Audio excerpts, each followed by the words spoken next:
வணக்கம் நேத்ரா நிகழ்ச்சியோடு இணைந்திருக்கின்றோம். இப்பொழுது இரண்டாவது பகுதிக்கு வந்திருக்கின்றோம், விசேட கலந்துரையாடல் பகுதி. இன்றைய தினம் விசேட கலந்துரையாடல் பகுதிக்கு ஒரு விசேட அதிதியை அழைத்து வந்திருக்கின்றோம். அதாவது பலர் சாதனைகளை படைப்பதுண்டு. அந்த சாதனையாளர்களை நாங்கள் அவ்வப்போது வணக்கம் நேத்ரா நிகழ்ச்சியினூடாக உங்களுக்கு அறியப்படுத்துகின்றோம். அந்த எந்த சாதனைகளை செய்திருக்கின்றார்கள் என்பதை குறித்து நாங்கள் உங்களுக்கு தெரியப்படுத்துவதற்காக ஒரு வாய்ப்பாக இந்த வணக்கம் நேத்ரா நிகழ்ச்சியை நாங்கள் பயன்படுத்துவதுண்டு. அந்த வகையில் இன்றைய தினமும் ஒரு சாதனையாளர் வந்திருக்கின்றார். அதிலும் இளம் வயது சாதனையாளர், 15 வயது தான் ஆகிறது. இந்த 15 வயதில் 3 புத்தகங்களை எழுதியிருக்கின்றார். அதுவும் மிக முக்கியமான ஒரு விடயம் குறித்து சுய ஆய்வினை மேற்கொண்டு வானியல் தொடர்பிலான ஆய்வை மேற்கொண்டு 3 புத்தகங்கள், அதிலும் முக்கியமான பிளாக் ஹோல், அதே போல் டார்க் மேட்டர், அதே போல் ஜெனரல் ரிலேட்டிவ், இந்த 3 மிக முக்கியமான பகுதிகளை ஆய்வு செய்து 15 வயதில் 3 புத்தகங்களை வெளியிட்டு சோழன் உலக சாதனை புத்தகத்தில் சாதனை படைத்துள்ள எமது அமாசீர் அனாமத்தை நேர்காணல் இருக்கின்றோம். அவர் கலையகம் வந்திருக்கின்றார். வணக்கம். வணக்கம். 15 வயது, 3 புத்தகங்கள், 3 புத்தகமும் மிக முக்கியமான ஒரு வானியல் தொடர்பான ஒரு ஆய்வு புத்தகமாக இருக்கிறது. சுயமாக ஆய்வு செய்து இந்த புத்தகத்தை எழுதியிருக்கின்றீர்கள். இந்த அனுபவத்தை பகிர்ந்து கொள்ளுங்கள். நான் வந்துட்டு 5 வயதில் இருந்து கலாநிதி டாக்டர் அப்துல் கலாம் அவங்களுடைய வரலாற்றை தேடி அவங்களோட சுய வரலாறு வீடியோக்களை பார்த்து ஆஸ்ட்ரோனமியில் ஆர்வம் கொண்ட நான். அதுக்கு பிறகு நம்மளோட கொழும்பு யூனிவர்சிட்டியால் நடத்தப்படுற ஆஸ்ட்ரோனமி ஒலிம்பியாட்ஸில் ப்ரௌன் சில்வர் மெடல்ஸ் எடுத்திருக்கேன். அதுக்கு பிறகு ஸ்கூலில் ஆஸ்ட்ரோனமிக் சொசைட்டி சிறந்து அதுக்கப்புறம் நான் ஒரு ப்ரைவேட் கிளாஸ் மாதிரி ஒன்றும் கொடுத்து வந்துட்டு ஆஸ்ட்ரோனாமிக்ஸ் எல்லாருக்கும் ஆஸ்ட்ரோனாமிங்கிற அந்த தலைப்பு கீழே வந்துட்டு நான் நிறைய ஒர்க் பண்ணியிருக்கேன். அந்த அடிப்படையில் மாணவர்களை தாண்டி எல்லாருக்கும் ஆஸ்ட்ரோனாமி போய் சென்றடையணும் என்ற நோக்கத்தில் ஒரு 3 புத்தகம் எழுதலாம் என்ற ஒரு நோக்கத்தில் எழுதப்பட்டது தான் இந்த 3 புத்தகங்கள். உங்களுடைய 3 புத்தகங்கள், இந்த 3 புத்தகங்களை எழுதுவதற்கு எத்தனை காலம் எடுத்துக்கொண்டீர்கள்? என்னென்ன வகையான ஆய்வுகளை நீங்கள் மேற்கொண்டீர்கள்? இந்த புத்தகங்களை எழுதுவதற்கு எவ்வளவு காலங்களை எடுத்துக்கொண்டீர்கள்? இந்த முதலாவது புத்தகத்தை எழுதுவதற்கு வந்துட்டு 5 மாதங்கள் தேவைப்பட்டுச்சு. இந்த 2வது புத்தகத்தை எழுதுறதுக்கு 3 மாதங்களும் 3வது புத்தகத்துக்கு 3 மாதங்கள் தேவைப்பட்டுச்சு. அதில் வந்துட்டு நிறைய ஆய்வுகள், நாசா, அதாவது அமெரிக்காவோட ஒஃபிஷியல் கழகத்தினுடைய அந்த வெப்சைட், CERN என்ற ஒரு அமைப்பு இருக்கி, அந்த மாதிரி வெப்சைட்டும் நிறைய பேர் ரிசர்ச் பேப்பர்ஸ் வந்துட்டு ரிலீஸ் பண்ணியிருக்காங்க. அந்த ரிசர்ச் பேப்பர்ஸையும் வந்துட்டு எடுத்து தான் இந்த ரிசர்ச்சை வந்துட்டு செஞ்சு நான் இந்த புத்தகத்தை வெளியிட்டிருக்கேன். இந்த புத்தகத்தை எழுதி வெளியிடுவதற்கு மிக உந்துதல் ஒன்று, ஏதேனும் ஒரு புள்ளி இருக்க வேண்டும், தொடக்க புள்ளி. அதிலும் இத்தனை சிறிய வயதில் ஆச்சரியமாக இருக்கின்றது, பிரமிப்பாக இருக்கின்றது. 15 வயதில் ஒரு புத்தகத்தை வெளியிடுவது என்பதே ஒரு சாதனை. அதிலும் நீங்கள் ஆய்வு புத்தகத்தை எழுதியிருக்கின்றீர்கள். இதற்கான ஆரம்ப கருத்தா அல்லது எது ஆரம்ப புள்ளியாக இருந்தது?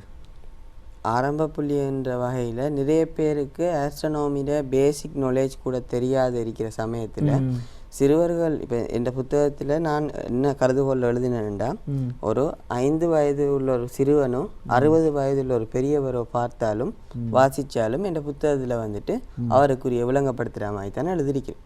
அவர் வாய்ச்சா நான் எழுத வர விஷயத்தை விளங்கிக்கொள்வேன். இங்கிலீஷில் தான் எழுதியிருக்கிறேன், ஆனால் வந்துட்டு கொஞ்சம் எளிய நடைமுறையை வச்சு தான் எழுதியிருக்கிறேன். அப்போ அந்த ஒரு நோக்கத்தில் எல்லாருக்கும் ஆஸ்ட்ரோனாமி என்ற தலைப்புகளை நான் செஞ்சு வர நிறைய வேலையை செஞ்சுருக்கேன். நான் ஏற்கனவே சொன்ன மாதிரி சொசைட்டி ஸ்கூலில் க்ரியேட் பண்ணியிருக்கிறேன். அதே மாதிரி இந்த ப்ரைவேட் இன்ஸ்டிடியூட் ஒன்றில் கிளாஸ் கொடுத்துட்ருக்கிறேன் பிள்ளைகளுக்கு. அதோடு சேர்த்து இந்த புத்தகமும் வந்துட்டு எழுதியிருக்கிறேன். சரி, உங்களுக்காக இந்த புத்தகத்தை வெளியிட்டதற்காக நீங்கள் சோழன் உலக சாதனை புத்தகத்திலிருந்து சான்றிதழ் விருது பெற்றிருக்கின்றீர்கள். அது குறித்து நீங்கள் சொல்லுங்கள். அதுக்கு முதல்ல நான் சோழன் உலக சாதனை நிறுவனத்துக்கும் அதில் தலைவர் முனைவர் நிமலன் நீலமேகம் சார் அவங்களுக்கும் மட்டக்களப்பு மாவட்ட செயலாளர் கதிரவன் சாருக்கு முதல்ல நன்றிகளை தெரிவித்து கொள்ள விரும்புகிறேன். ஏனெண்டா வந்துட்டு அவங்க எல்லாரும் என்னோட நல்லா கோஆப்ரேட் பண்ணினாங்க. இந்த விஷயத்தை நான் ஆரம்பத்திலிருந்து ப்ரொஃபஸர் ஜோன் அலோசியஸ்ங்கிற ஒரு ஆள் தான் இந்த புத்தகத்திலாம் சரி பார்த்துருந்தார். அவர்கிட்ட நான் போகிறதுலேருந்து இன்றைக்கு இந்த இடத்த வார வரைக்கும் என்னை சரியான மாதிரி கைட் பண்ணாங்க. அவங்களுக்குன்னு முதல்ல நன்றியை தெரிவித்து கொள்ளணும். அடுத்தது என்னோட பேரண்ட்ஸ், அவங்க ரெண்டு பேரும் வந்துட்டு இந்த ஈவெண்ட்டை எவ்வளோ சிறப்பாக்கணும் அப்படிங்கிறதுல ரொம்ப கரிசனையாக கிட்டத்தட்ட அவங்க தான் நின்று அந்த ஈவெண்ட்டை செஞ்ச மாதிரி ஃபுல் கண்ட்ரோல் அவங்க தான் செஞ்ச. அடுத்தது இந்த அக்கா இதில் இருக்கிற டிசைன் பேனர்ஸ் எல்லாமே அவங்களோட அந்த இதில் செய்தது தான். மற்றபடி என்னோட ஸ்கூல் பிரின்சிபல் மற்ற டீச்சர்ஸ் மாதிரி அவங்க எல்லாருக்கும் நன்றிகளை தெரிவிச்சுக்கொள்ள விரும்புகிறேன். அடுத்தது இந்த அவார்டு எடுத்ததுக்கு இந்த வயசில் ரொம்ப பெருமையாகவும் ஃபீல் பண்ணுறேன். உண்மையில் எங்களுக்கும் பெருமையாக இருக்கின்றது. இந்த வயதில் இவ்வாறான ஒரு ஆய்வு புத்தகத்தை வெளியிடுவது என்பது ஒரு மிகப்பெரிய ஒரு சாதனையாக காணப்படுகிறது. தொடர்ந்தும் இந்த துறையில் சார்ந்த உங்களுடைய ஆய்வு மேலும் விருத்தியடைந்து செல்ல வேண்டும். அதற்கு நேத்ரா குடும்பமும் மனமார்ந்த நன்றிகளையும் பாராட்டுகளையும் தெரிவித்துக் கொள்கிறது. இப்பொழுது நீங்கள் உங்களுடைய ஆய்வு புத்தகத்தில் பல விடயங்களை சொல்லியிருக்கின்றீர்கள் என்று சொன்னீர்கள். உங்களுடைய ஆய்வு கற்றையின் நோக்கம் அந்த வளரும் பருவத்தில் உள்ளவர்களுக்கு இது தொடர்பான அறிவினை பெற்றுக்கொள்வதற்கு. சமூக மட்டத்தில் இலங்கையை பொறுத்தளவில் நீங்கள் எதிர்பார்க்கும் அந்த அறிவு மட்டம் எவ்வாறு இருக்கின்றது மாணவ சமூகங்களிடையே? மாணவர் சமூகம் என்ற வகையில் இப்போ நான் வந்துட்டு ஒரு சின்ன ஒரு சர்க்கிளுக்குள்ளே தான் பழகிருக்கிறேன். இப்போ எனக்கு இந்த சின்ன சர்க்கிளுக்குள்ளேயே கொழும்புலேருந்து 11 ஸ்டூடெண்ட்ஸ் வந்துட்டு இந்த கோர்ஸுக்கு அப்ளை பண்ணிக்கான். அப்போ அவங்களுக்கும் அது தேவைப்பட்டு படிக்கிறதுக்கு சிம்பிளான ஒரு இடம் இல்லாமல் இப்போ இன்ஜினியரிங் இருக்கிற கோர்சஸ் ஃபீஸ் வந்துட்டு கொஞ்சம் அதிகமாகிறதால ஒரு சிம்பிளான இடத்துக்காண்டி என்னட்ட அப்ளை பண்ணிக்கான்னு தான் நான் நினைக்கிறேன். அப்போ அந்த மாதிரி ஆர்வமுள்ளாக்கள் நிறைய பேர் இருக்காங்க. இந்த ஈவெண்ட்டுக்கு கூட எனக்கு தூர ஊர்களில் இருந்து கூட வந்து இந்த ஈவெண்ட்டை பார்த்து என்னை சந்திச்சுட்டு போகிறதுக்காண்டி வந்திருந்தாங்க. அப்போ நாட்டில் ஆர்வம்ங்கிறது இருக்கி அதை ஊக்கப்படுத்துறதுக்கு அரசாங்கம் சில உதவிகளை செஞ்சால் நல்லா இருக்கு. பிளாக் ஹோல் கருந்துளை என்ன சொல்கிறது? உங்களுடைய கருந்துளை புத்தகம் என்ன சொல்கிறது? கருந்துளைங்கிறது வந்துட்டு வானியலில் நிறைய அந்த டெவலப் ஆகிட்டு கட்டுப்படுத்தி கொண்டிருக்கிற வந்துட்டு ரொம்ப கஷ்டமான டாபிக்ஸில் உண்டு. உதாரணமாக அந்த பிளாக் ஹோலுங்கிறது ஒரு ஸ்பேஸ் டைம், அதாவது நம்ம நினைக்கிற மாதிரி விண்வெளி எம்டியாக இல்லை, அதில் ஸ்பேஸ் டைம் தான் இருக்குது. அதாவது அந்த ரப்பர் ஷீட் மாய ஒன்று இருக்குங்கிறத கண்டுபிடிச்சவர் ஆல்பர்ட் ஐன்ஸ்டீன். அதை பற்றி தான் என்னோட முதலாவது புத்தகம் ஜென்ரல் ரிலேட்டிவிட்டி பற்றி. அதை எழுதி முடிய அதில் கண்டுபிடிக்கப்பட்ட ஒரு பிரம்மாண்டமான கண்டுபிடிப்பு தான் பிளாக் ஹோல். அது எப்படின்னா அந்த ஃபெப்ரிக் ஒரு தொங்கல் வரைக்கும் ஒரு ஸ்டார்ற முடிவுக்கு பிறகு அது அடுத்த கட்டமாக அது ஒரு தொங்கல் விளங்கப்படுத்தின பெரிய ஒரு இதாக போகும். நான் சிம்பிளாக சொல்கிறேன். இது செஞ்சு அந்த இதை உடைச்சா மாதிரி தொங்கல் ஜீரோவுக்கு கொண்டு போனால் அந்த வட்டத்துக்குள்ளே எந்த பொருள் போனாலும் வெளியே வராது. ஹாக்கிங் ரேடியேஷனுங்கிறது தவிர விஞ்ஞானி ஸ்டீஃபன் ஹாக்கிங் தான் கண்டுபிடிச்சாங்க. அதை தவிர்த்து வேறு எந்த பொருளும் அதில் உள்ளுக்கு போனது வெளியே வரைக்கும் வெளியே வர இன்ஃபர்மேஷனும் வராது. பல விபத்துக்களும் மர்மமான விபத்துக்கள் கூட இருக்கின்றது. இந்த ஆய்வு புத்தகம் இவ்வாறு இருக்கின்றது. ஆய்வு நூல்கள் வெளியிட்டிருக்கின்றீர்கள். உங்களுடைய ஆய்வு பயணத்தின் அடுத்த கட்டம் என்ன? அடுத்த கட்டமாக வந்துட்டு நான் ஒரு ஹைப்போதிசிஸ் கருதுகோளோடு எழுதிட்டு இருக்கிறேன். கிட்டத்தட்ட எழுதி முடிஞ்சு அதை பப்ளிஷ் பண்ணுறதுக்கு ஒரு ப்ரொஃபஸரோட சப்போர்ட்டோட அந்த இமெயில் வேணும். இப்போ நம்ம நாட்டில் எங்கே இருந்தாலும் ஒரு ரிசர்ச் பேப்பர் சப்மிட் பண்ணுறேன் இந்த பர்சனல் இமெயிலை செய்யலை, ஒரு யூனிவர்சிட்டி இமெயில் வேணும். அதுக்காண்டி சில ப்ரொஃபஸர் மாதிரி நான் கண்டக்ட் பண்ணி பார்த்தேன். இது வரைக்கும் ஒன்றும் கிடைச்சா அதை வச்சு அது வந்துட்டு எப்படின்னா இது டார்க் மேட்டரை பற்றி எழுதியிருக்கிறேன். டார்க் எனர்ஜி பிரபஞ்சத்தையும் தாண்டி இன்ஃபினிட்டியாக இருந்தால் பிரபஞ்சத்தில் நிலைமை என்ன என்ற ஒரு கருதுகோள். அது வந்துட்டு முற்றிலும் இப்போதைக்கு ஹைப்போத்தட்டிக்கலாக ஒன்றும் ப்ராக்டிக்கலாக பார்க்கல, ஹைப்போத்தட்டிக்கலான ஒரு கருதுகோள் தான். அதை வந்துட்டு நான் கிட்டத்தட்ட ரிசர்ச் பண்ணி எழுதி முடிச்சிட்டேன். பப்ளிஷ் பண்ணுறதுல கொஞ்சம் சின்ன டிலே வந்து. இந்த விஞ்ஞானத்தை பொறுத்தளவில் ஆய்வை பொறுத்தளவில் எடுகோள் அல்லது கருதுகோளில் முன்வைக்கப்பட்ட அது தொடர்பான ஆய்வுகளை மேற்கொண்டு செல்வது விஞ்ஞானிகளின் போக்காக இருக்கின்றது. உங்களுடைய இந்த கருதுகோள் இந்த எடுகோளுக்கு நீங்கள் அந்த மேற்கொண்ட ஆய்வுகளுக்கு சர்வதேச மட்டத்திலிருந்து ஏதேனும் ஒத்துழைப்புகள் அல்லது ஆதரவு கிடைக்கிறதா? அந்த மட்டத்திற்கு நீங்கள் சென்று விட்டீர்கள் என்று நினைக்கிறீர்களா? அல்லது அதற்கு செல்வதற்கு என்னென்ன விடயங்கள் உங்களுக்கு தேவைப்படுகிறது, அவசியப்படுகிறது? அதாவது இந்த விஷயம் இதுவரைக்கும் இந்த பப்ளிக் வெளியுலகத்துக்கு தெரியப்படுத்தப்படலை. தெரியப்பட்டா மேபி ஏதாவது ஒரு ஆர்கனைசேஷன்ல இருந்து கால் வரலாம். ஏன்னா நான் கண்டுபிடிச்சிருக்கிற விஷயத்துல நம்பிக்கை எனக்கு இருக்கு. அப்போ அந்த கண்டுபிடிச்ச விஷயம் வந்துட்டு ஒழுங்கான முறையில் பப்ளிக் பண்ணப்பட்டா வந்துட்டு நான் மேபி எந்த ஆர்கனைசேஷனாலும் சரியா சொல்ல தெரியாது, எந்த ஆர்கனைசேஷனும் கால் பண்ணலாம்.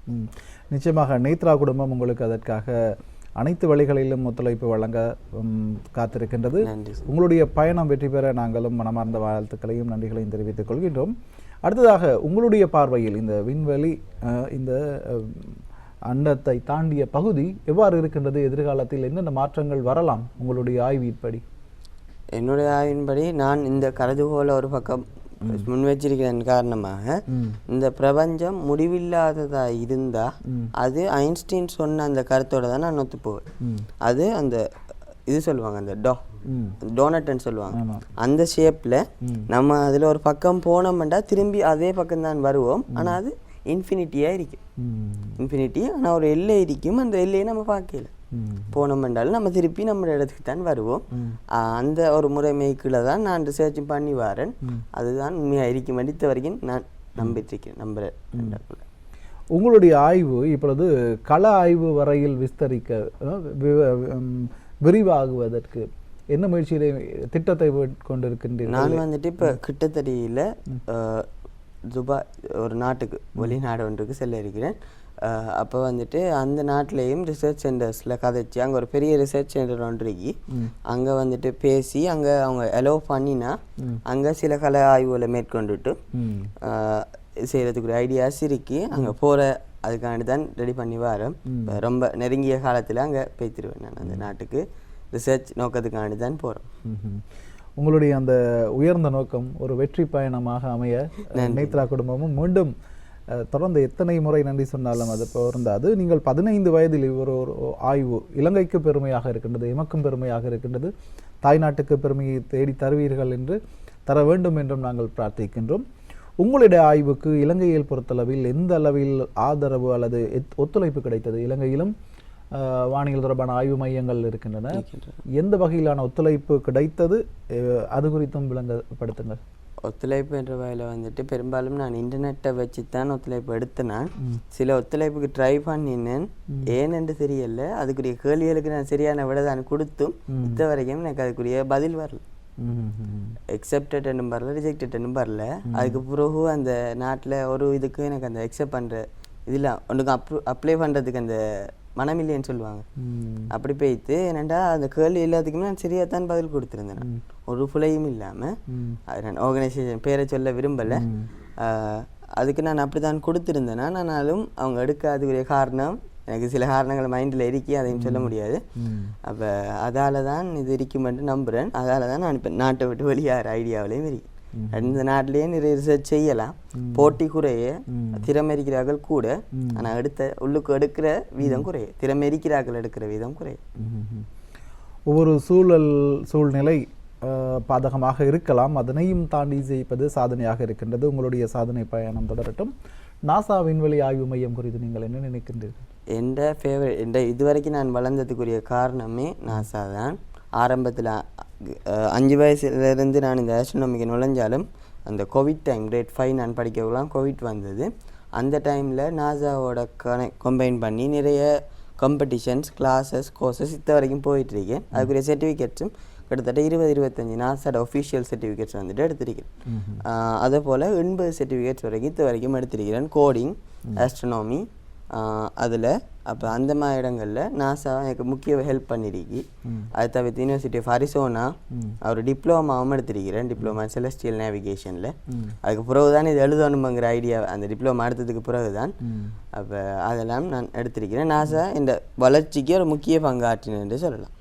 இப்பொழுது பூமியில் மட்டும்தான் மனிதன் வாழ்வதற்கு பொருத்தமான ஒரு கோளாக இருக்கின்றது. இப்பொழுது பூமியை தவிர வேறு கோள்களில் மனித வாழ்க்கைக்கு ஏதுவான நிலை இருக்கின்றதா? அது குறித்தான ஆய்வுகள் தொடர்ச்சியாக பல விடயங்கள் இருக்கின்றது. அது குறித்து உங்கள் பார்வை எவ்வாறு இருக்கிறது? அதுக்குரிய ஆராய்ச்சிற்ற வரைக்கும் நடந்து கொண்டு தான் இருக்கி. ஆனால் நிறைய ஃபேக் நியூஸ் வந்துட்டு பரவி கொண்டிருக்கி. அங்கே இந்த சிலையை பார்த்தாங்க, அதை பார்த்தாங்கன்ட்டு.